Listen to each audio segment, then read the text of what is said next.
Good morning, dear Sangha. Today is Saturday, June the 6th, in the year 2009, and we are in the Assembly of Stars Meditation Hall, Lower Hamlet, in our 21-day retreat. In the past, we have been describing dukkha, ill-being, in a way that is not relevant anymore, especially to the young people. We spoke of dukkha, ill-being, in terms of birth and death and old age and sickness and so on. But birth and death are part of life. And because we accept life, we have to accept birth and death. So birth and death are not exactly ill-being.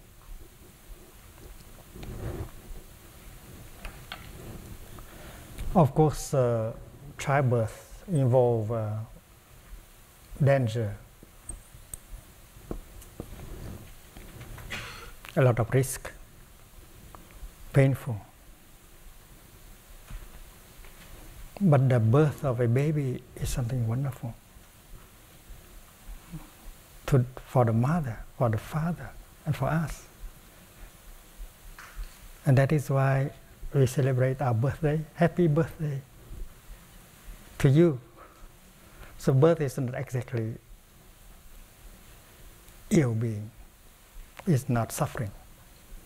It can be a joy. That's our way of looking.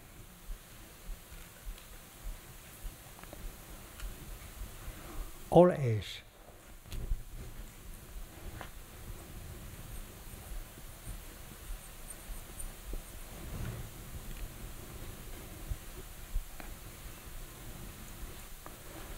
I have found that old age is something very delicious, very wonderful. You are calmer, you go more slowly, and you enjoy much more than when you are too young. You don't rush, you take your time, and you taste every moment of your daily life. So old age is not so bad. Old age is not ill-being. Old age can be enjoyable. Sickness.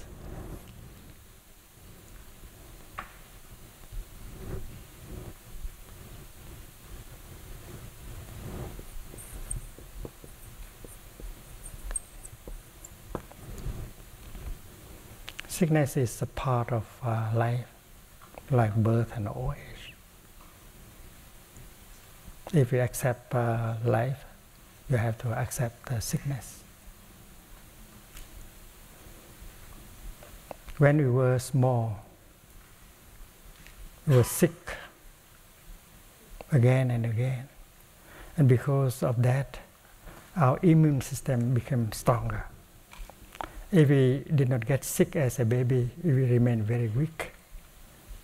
To get sick is to learn how to be strong. And because the baby gets sick and gets sick again and again, her immune system becomes strong. And that's why sickness is good. And we have to accept it because it has the goodness, its own goodness. So that is the way we look. And sickness is not exactly ill-being, suffering. We may get sick, but you don't have to suffer. Sickness is something not avoidable, but suffering is optional. You can get a cold, but you don't have to suffer. Okay, I had a cold. Getting a cold is something regular, something you must do from time to time. So you don't have to suffer, even if you have a cold. So there are things that are unavoidable. But to suffer or to suffer, that's up to you. So pain is something maybe you cannot avoid, but suffering is optional. You choose to suffer or not to suffer. So birth, old age, sickness are natural, and it is possible that you don't have to suffer because of them, because you have chosen to accept them as part of life. It depends on you. Remember, please, pain is unavoidable, but suffering is optional. You may choose not to suffer, even if the pain is there, sickness is there, and life and the situation will be quite different. It depends on your way of looking.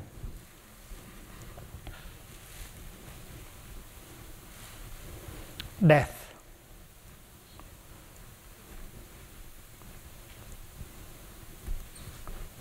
That is also a part of life. It's not the enemy.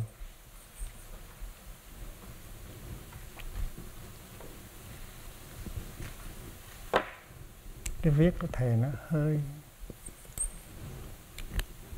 dở.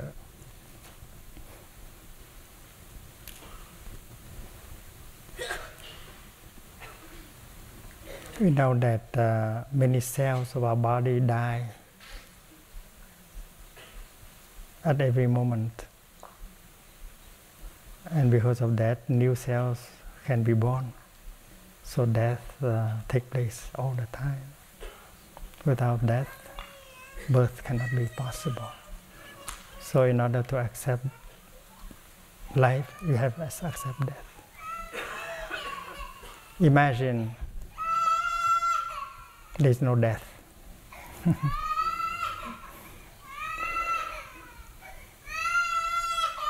There will be only people very old walking like this all over the planet. And no baby is born, can be born. So there are those of us who accept death without fear. Death is something natural. And if we look deeply, we see that we are not dying. We will continue in other forms. So switching from one form to another, so it may be something joyful. Like if you are a cloud, and if you have to end your form of being a cloud to become rain, and if you see that to be rain falling down on earth is also something wonderful, so you accept the death of the cloud in order to embrace the birth of the rain. And you don't have to suffer. So death is also acceptable. And you don't have to suffer because of death. Depends on your wisdom, your way of looking. And then in the past we continue with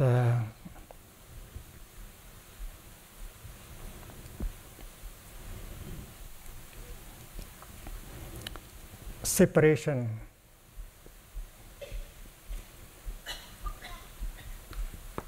With those we love is suffering, is dukkha.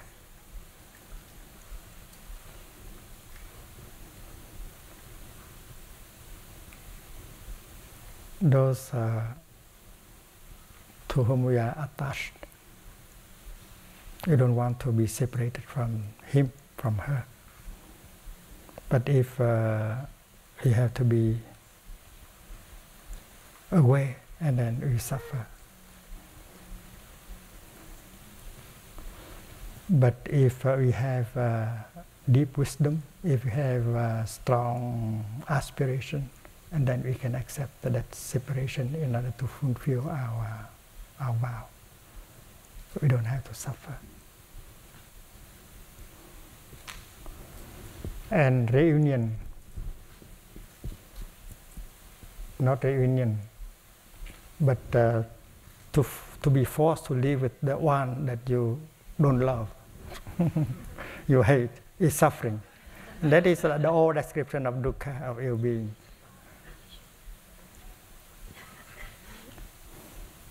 But if you are a good practitioner, you see that this is a challenge. For you, there is an opportunity for you to practice. So you accept him, accept her, and then your practice grows. Your love and understanding and forgiveness grow. That's good. So that is why that kind of reunion with those, staying with those you don't like, is no longer something describe it as ill-being, suffering. Cầu bắt đắc khổ,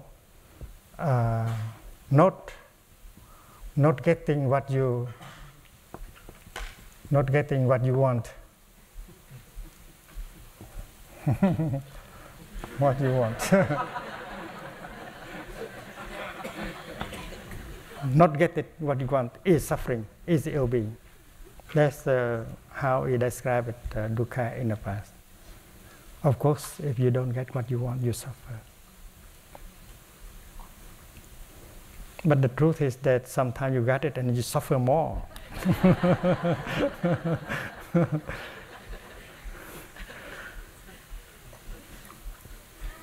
And after you got it, you don't treasure it anymore. You want something else. So that is the old way of describing dukkha. But now we have our own, our new way. So as a Dhamma teacher,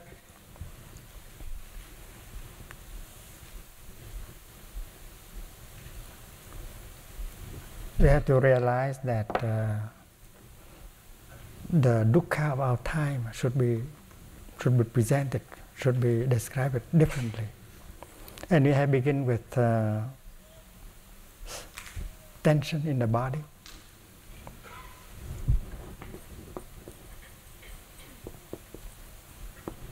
Tension in body, stress.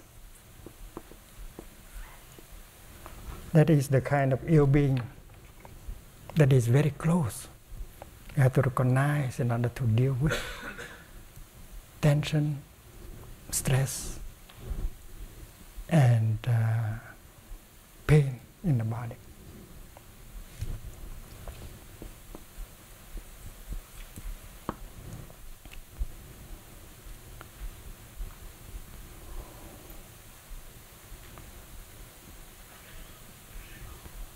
The Dhamma teacher just told me yesterday that people of our days are so stressful. That is why the things they appreciate the most is the practice of total deep relaxation when they come to a retreat. They lie down and they have chance to relax. And in that position, they get more easily the teaching. So you give them guided meditation for them to relax and to get in touch with their body, their feelings, and release the tension. And that Dhamma teacher said that everyone responded to that kind of practice.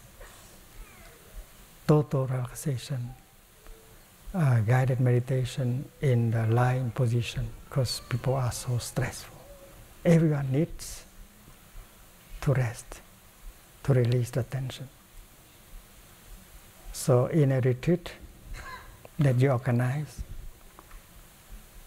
total deep relaxation will be an important part of it. A guided meditation done in that position can be very successful.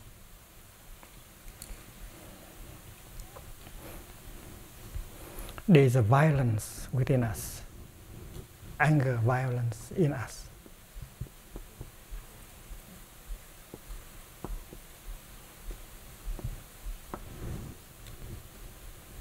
And anger manifesting as terrorism. And this despair.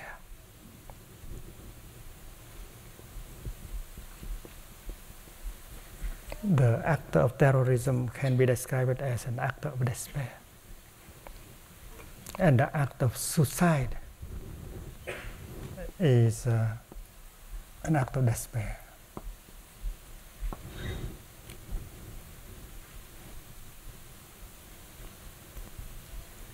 In France, every day, about the young people in France, about 33 to 35 young French person commit suicide every day.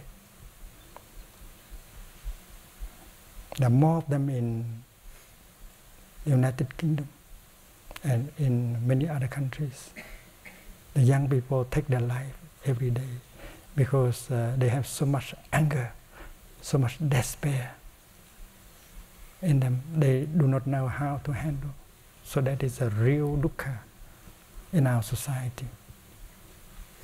They have a lot of tension, stress, pain, anger, despair, and that is why they commit suicide. And we have to help them. As a Dharma teacher, we need to know ways in order to help the young people in every country.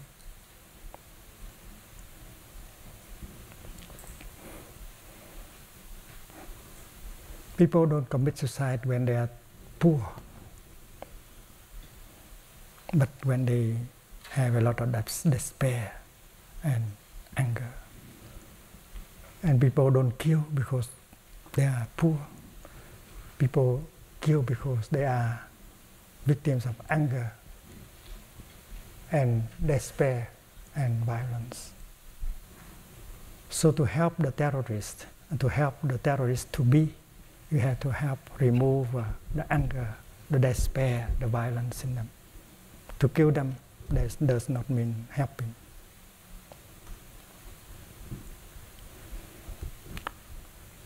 Broken family.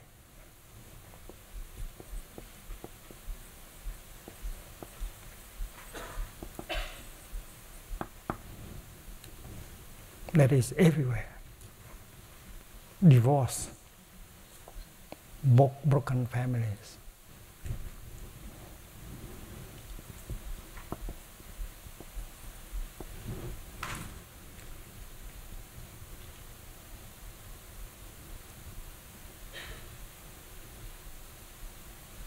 And you have to be equipped with the kind of practice and teaching that can help with this situation. How to help a couple stay with each other longer. How to help the children to continue to have a family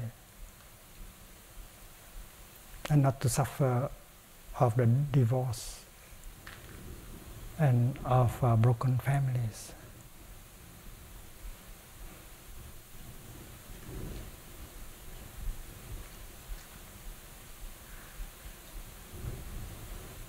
Terrorism, the destruction of human life, the destruction of the ecosystem, war, global warming,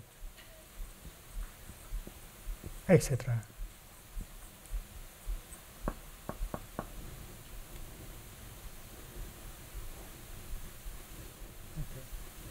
I think economic crisis,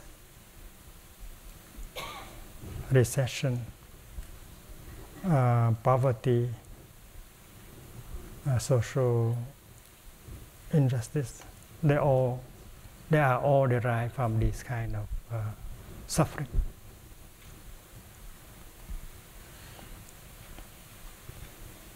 So if we can call the suffering, the real suffering, by the true name, it would be very helpful. Because we will know exactly what kind of medicine, what kind of healing we need in order to deal with it. Because the truth about dukkha will bring about the truth about the cessation of dukkha. We know that the teaching of the Buddha in the first sharing, in the first Dhamma talk, is about the Four Noble Truths. And the Four Truths are described as noble.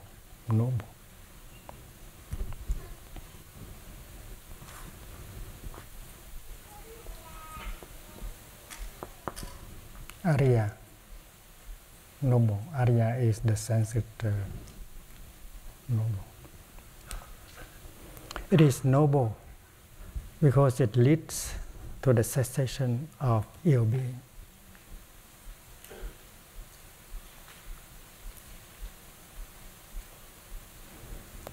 And the fourth truth is about the path leading to the cessation of ill being. It is called also the Arya path, Arya Magga. And chánh in Chinese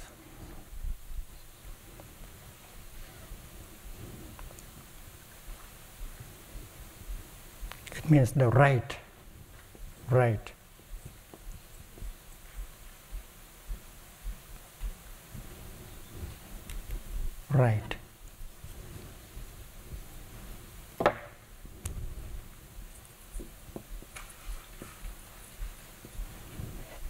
So noble also means right.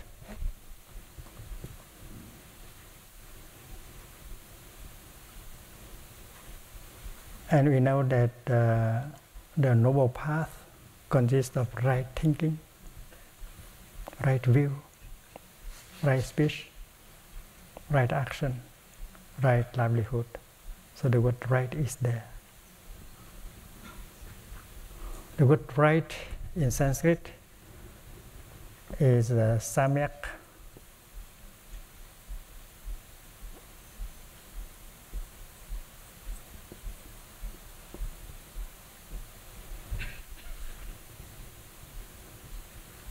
Sama in Pali.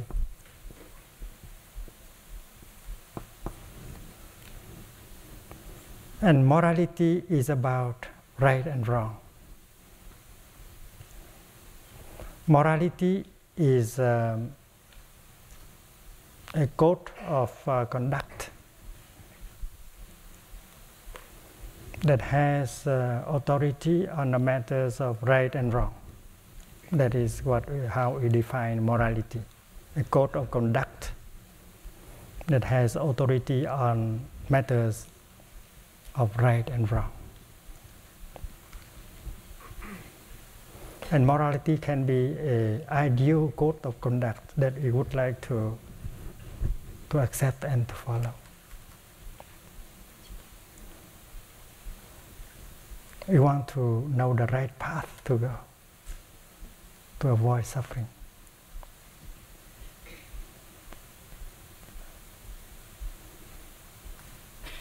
And morality means also ethics.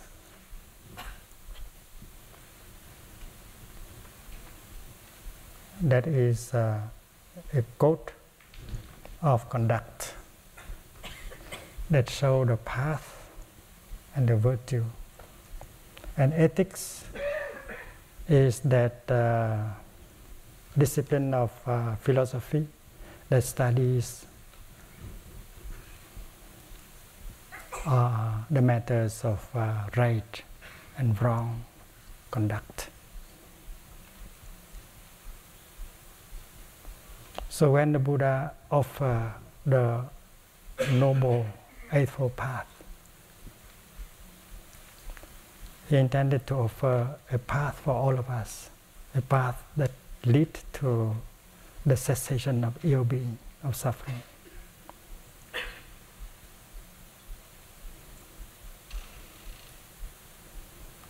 But the question people ask is, how do you define right? What do you mean by right? What do you mean by wrong? When we say right thinking, what do you mean by right thinking? Everyone wants right thinking, but what is right thinking?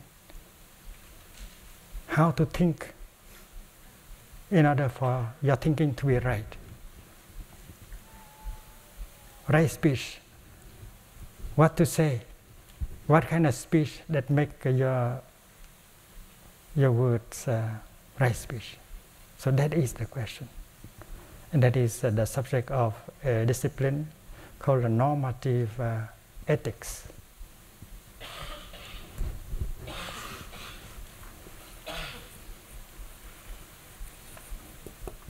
Normative ethics, normative morality. There should be norms by which you judge that something is right or wrong. Norm is the kind of criteria, tiêu chuẩn.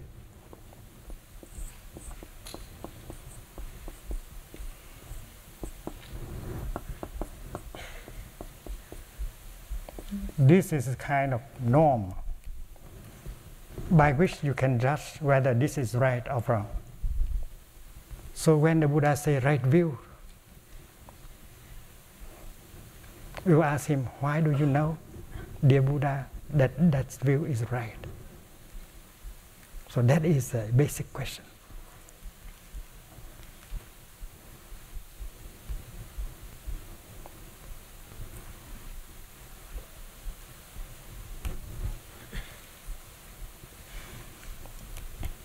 And it is why we have to speak, to talk about the norms, the criteria. And the first criteria that we mention is suffering and happiness.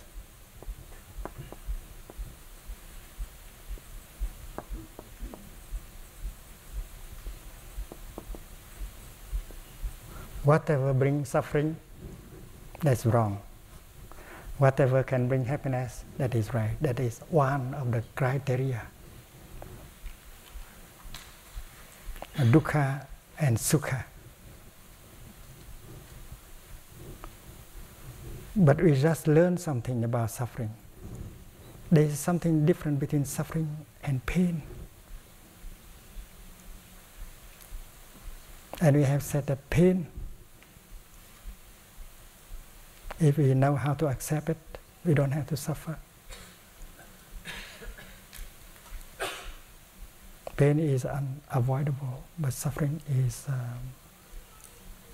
optional. Separation can be painful. But if you are animated by a strong ideal, a strong vocation, a strong aspiration, you accept separation in order to realize that. You accept to leave your family, to leave the comfort of your daily life in order to engage in a harder kind of life, because you want to realize something important. And that is why separation is no longer a pain. There is separation, but there is no suffering. When Siddhartha left his home, he had to leave behind his wife, his child, his family, and everything, and accept the difficult, the hard life of an ascetic. But he had a lot of joy because he was able to follow his ideal. So whether you suffer or you don't suffer, it's up to you. It's up to your view, your understanding. So that is why suffering is not a simple thing. Sometimes pain is only pain, and when you are able to accept pain, you don't suffer.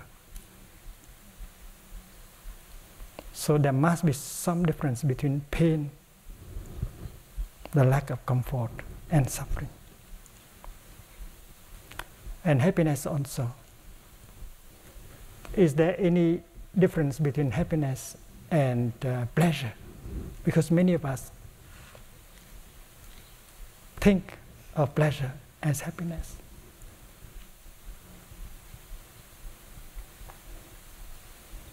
If you inject a dose of drugs, heroin into your body, you feel very happy. But there are those of us who don't see it as happiness.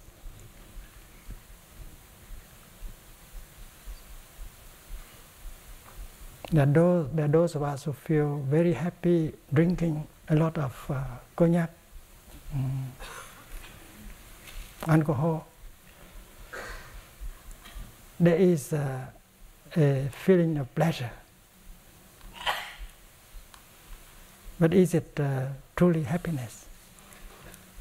So pleasure may be different from happiness. And there are kind of pleasures that do not look like happiness.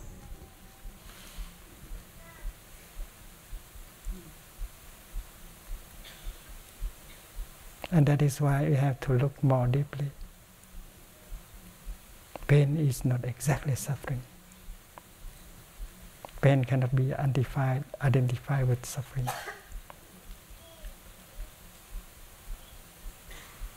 And pleasure is something different from happiness. Pleasure is not exactly happiness. Like hiking. And you go for the whole day and you climb and you sweat all over, and you get some sketches and things like that. And you seem to suffer during hiking. And there are those who say that, well, that person is not wise. It's much better to stay home and watch television. Watching television is much better than hiking. So sit there, and you who are climbing and who like it very much when you are on a mountain, you look at, you think of those who are there in their living room and just watching television one program after another. You have pity for them. So who of you are happy, is happy? The hiker or the television watcher? So it depends.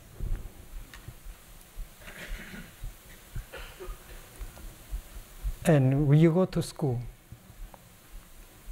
and there are those who go to school and consider to be something not pleasant. You have to go to school every day and to learn things every day, and you suffer. But there are certain young people who love to study, who find happiness in their studies. To go to school is dukkha or sukha. It depends on you. So it's very hard to use this kind of criterion in order to define whether to go to school or right, or not to go to school is right. So this criterion is not enough to define what is right and what is wrong.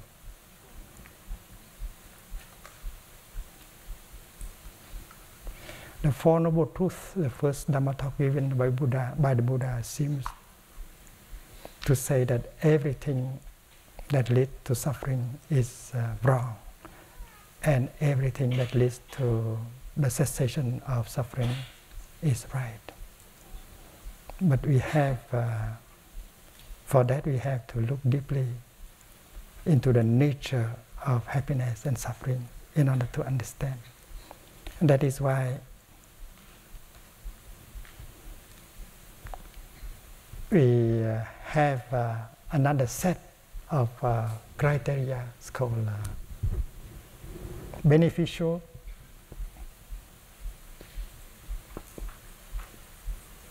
and unbeneficial, harmful. Lợi hại, khổ lạc, lợi hại. What is beneficial to you? To your health? To your understanding, to your learning? That is good. And what is not beneficial? That is bad. That is bad. That is wrong. So when you go to school and learn, that is beneficial. So you have something in order to support going to school, learning.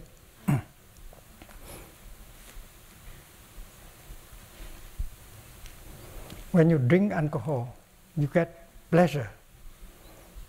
But you know that drinking too much of alcohol, your liver will get harm. So this is a set of criteria that can help you to see more clearly. So anything you do that benefit the well-being of your body, that is good, including the mindful movement.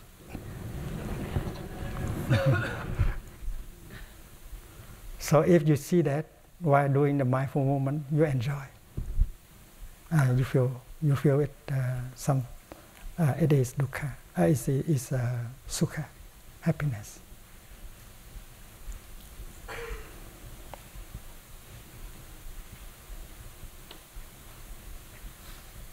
There are mental formations that are described as beneficial, like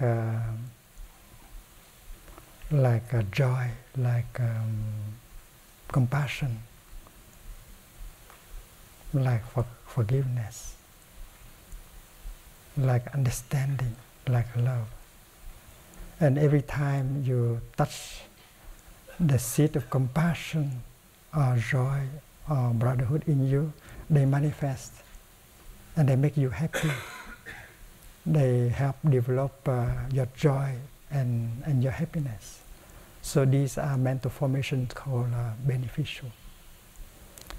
And you know that in the other person there are also these kind of beneficial mental formations.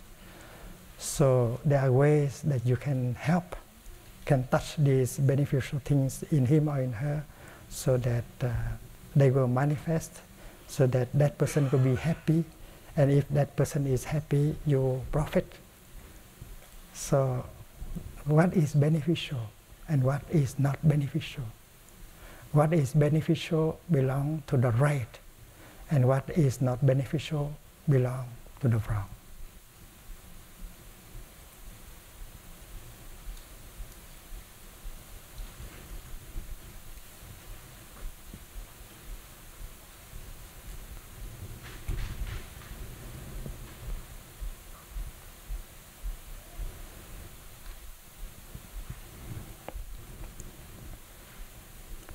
There is another set of criteria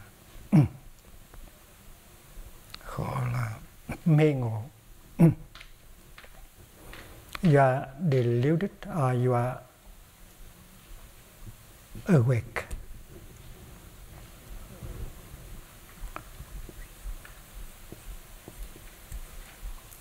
Awakening, you are awake or you are deluded.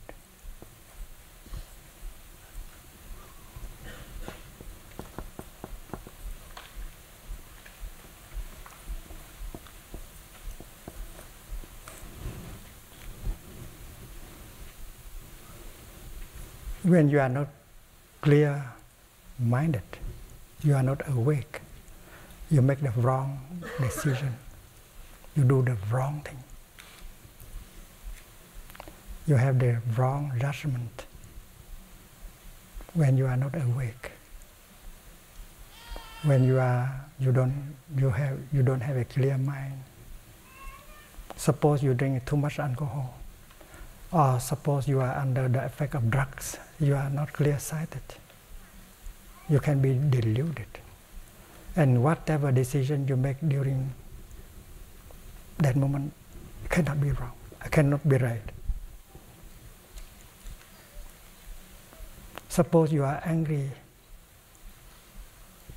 at your son, very angry at him.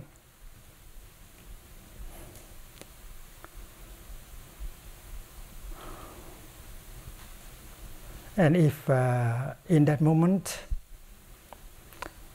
your anger makes you not lucid, you are not awake.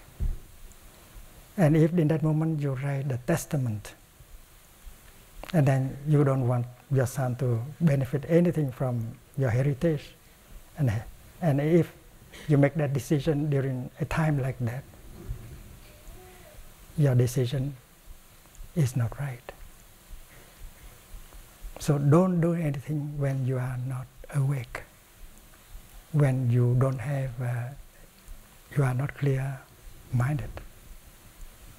Wait until you are yourself, you are quite awake in order to make the decision. So deluded and awakened is also a set of criteria that will help determine what is right and wrong.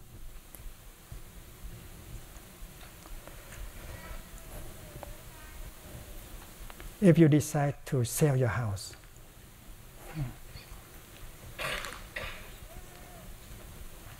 you gamble and you lose, and in that moment you want to recover. So in that kind of mentality, you decided to sell your house in order to get the money and to continue the gambling. And in that moment, you are not awake. You are being carried away by your feeling. And if you sign that house, sign that contract to sell your house in order to put into the gambling, and then your wife and your children will have to move out and live outside. So during that moment, to make a decision is very dangerous. And the decision made during that time must be a wrong decision. So that is why this is a very important criterion also.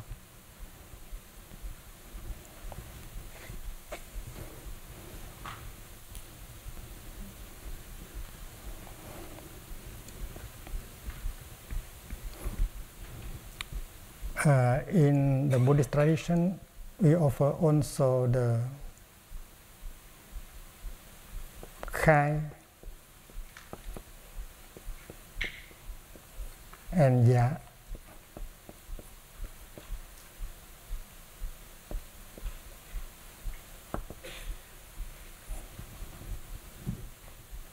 To open and to bar, to obstruct, to bar, B-A-R, one R, one R, to bar. The action is to open or to bar, to obstruct the way. To open means to make an exception.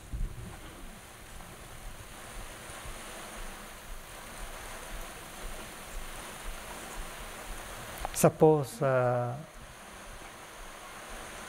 you don't want to lie. You say you believe that to lie is a wrong thing to do.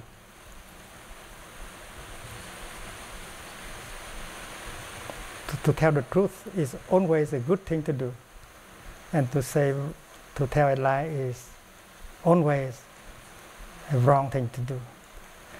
But suppose someone who is looking for someone else to kill, and he came to ask you whether you have seen that person, where he's hiding. And if you tell the truth, well, the other person will be killed. So if you tell the truth, you kill people, and that is why you are forced to tell a lie. No, I have not seen him. You are motivated by compassion, and you open, you allow yourself. This is an exception. And morality without that kind of